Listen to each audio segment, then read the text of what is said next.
All right, so creating the actual thumbnail that you can then upload to your playbook steps, and you can, this is the same for creating thumbnails. Similar approach for creating thumbnails for content cards if you want to create a special custom thumbnail. But what we recommend is, we provide you with a whole set of different types of thumbnail cards.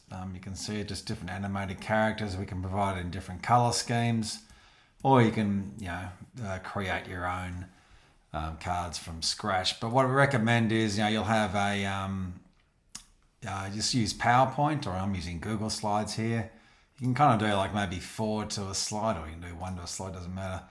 But I typically use this sort of sized, 10 by 5-ish sort of size. You don't want it to be too small. You don't want it to be too big necessarily either. Because what you do is you put in some text. You want the text. You don't want the text to be huge because you don't want the text to overshadow the name of the step. It's more just for people who are curious, want to read a bit more detail about the whole purpose of the step. And then you can then plonk a company logo in here. So use a white background to put in a logo, and that way you can then have a nice thumbnail. So for example, one of our customers, Performio, we have company logo, kick off the mutual action plan and set up a deal room. You can actually get a flavour of identify and manage the paper process, engage all stakeholders. So you're just providing a little bit more detail behind the name of the step, company logo, branding. Just makes the whole playbook visually pop, engage the user.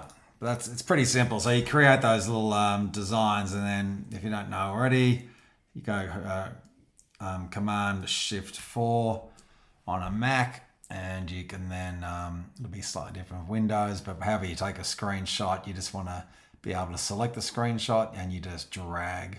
So you want to just make sure you get a clean shot of that. That's now on my desktop, and so I can now go ahead and actually edit and upload that custom thumbnail. So there it is there, and update, and bang, there you go. So you want to have a bit of a play around with the text. That font size I've used is probably a bit small, so make it a bit bigger. So just as a guide, probably should be using more of a, perhaps like a 14-point font. Let's try that again.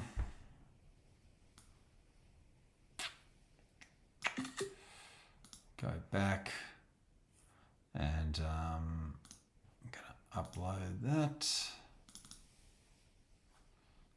and update. So that's a bit sharper now. So that's how it's done. You could use any really Word document or whatever, but I typically use a PowerPoint.